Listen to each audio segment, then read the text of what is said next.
फुरकान और 2 अदर्स के मामले में जो है दिनांक 8 मई 2025 को एक लैंडमार्क जजमेंट पारित करते हुए आदेश दिया है कि मुस्लिम में जो है वो शादी के प्रकरण में जो है चूँकि हमारे क्लाइंट के ऊपर 495 का एलिगेशन था, तो कोर्ट ने ये पाया कि मुसलमानों में शरीयत एक्ट के अनुसार मुस्लिम पर्सनल लॉ के अनुसार जो है 4 शादी तक करने का प्राविधान है।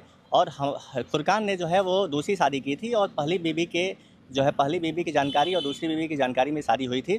कोर्ट ने जो है क्या बोलते हैं ये पूरा सुनवाई में ये पाया कि मुसलमान जो है शरीयत एक्ट के अनुसार 4 शादी कर सकता है, लेकिन उसके कुछ कंडीशंस हैं, नाम्स एंड कंडीशन। उसमें कोर्ट ने कहा कि यदि आप प्रत्येक वाइफ के साथ जो है समान व्यवहार कर सकते हैं, प्रत्येक के लिए अकोमोडेशन की व्यवस्था दे सकते हैं, प्रत्येक के लिए जो है भोजन की व्यवस्था दे सकते हैं, प्रत्येक के लिए कपड़े की व्यवस्था दे सकते हैं, तो आप ये करिए। सर, इसमें एक टिप्पणी कोर्ट ने यह भी की है कि कुरान में अगर ये इजाज़त दी गई है, लेकिन आप सिर्फ अपने इंजॉय के लिए, सिर्फ सेक्स के लिए दूसरी शादियां नहीं कर सकते। क्या टिप्पणी की है कोर्ट ने? देखिए, मुस्लिम लॉ जो है बेसिकली सिविल कॉन्ट्रैक्ट है, हिंदू लॉ जो है सेक्रेमेंट है, संस्कार है। तो हिंदू लॉ में ये है कि जो है मैरिज का उद्देश्य प्रोक्रिएशन ऑफ चिल्ड्रन होता है, लेकिन मुसलमानों में जो है कोर्ट ने ये कहा कि जो है क्या बोलते हैं वो procreation of children as well as sexual enjoyment. तो शादी का पर्पज़ केवल सेक्सुअल एंजॉयमेंट नहीं होना चाहिए।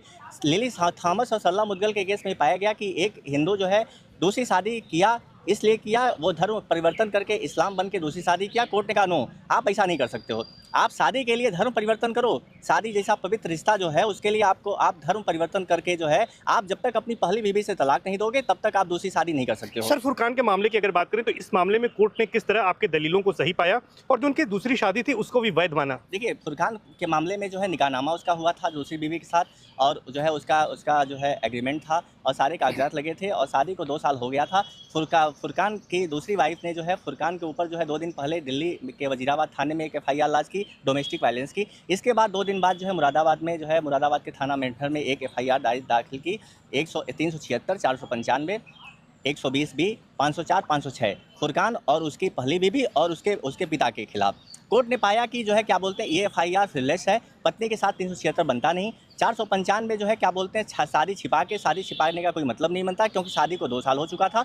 और मुसलमानों में 494 लागू नहीं होगा, क्योंकि शरीयत एक्ट और मुस्लिम पर्सनल लॉ के तहत शादी हुई, जिसमें 4 शादी आप कर सकते हो। यहाँ फुरकान जो है अपनी याचिका में क्या उन्होंने प्रेयर की थी जिसको लेकर यहाँ पर आए थे और कोर्ट ने किस तरह से उन्हें रिलीफ दी? फुरकान जो है chargesheet summoning order, cognizance order के खिलाफ आया था। उसके खिलाफ 376, 495, 120, 504, 506 की संगीन धाराओं में उसके खिलाफ कॉग्निजेंस लिया गया था। उसके खिलाफ जो है माननीय कोर्ट बिलो से जो है वारंट इशू था। उसके खिलाफ जो है वो यहाँ आया और कोर्ट ने तत्काल जो है वो सुनवाई करते हुए, डिटेल सुनवाई करते हुए, करीब सुनवाई जो है 2-2.5 घंटे चली जो है, और उस पर कोर्ट ने जो है क्या बोलते हैं हमारे तरफ से भी सुना और जो है क्या बोलते हैं गवर्नमेंट के अधिवक्ता की बात सुनी, और उसके बाद जो है जजमेंट को रिजर्व किया। रिजर्व करते हुए जो है क्या बोलते हैं ये जजमेंट पारित किया, और ये जजमेंट जो है क्या बोलते हैं इस न्याय सिस्टम के लिए एक जो है क्या बोलते हैं एक नज़ीर बनेगा, क्योंकि इसमें माननीय कोर्ट ने सारी चीज़ों को जिक्र किया। चूँकि हमारे तरफ से जो प्ली ली गई थी कि जो है इसमें जो है किस कोर्ट में इसकी सुनवाई हुई है और अब अगली सुनवाई इसमें कब तारीख रखी गई है? ऑनरेबल जस्टिस अरुण सिंह देसवाल की कोर्ट में कोर्ट नंबर 75 में जो है इसकी सुनवाई हुई थी, और अगली तारीख इसी महीने की जो है 25 तारीख के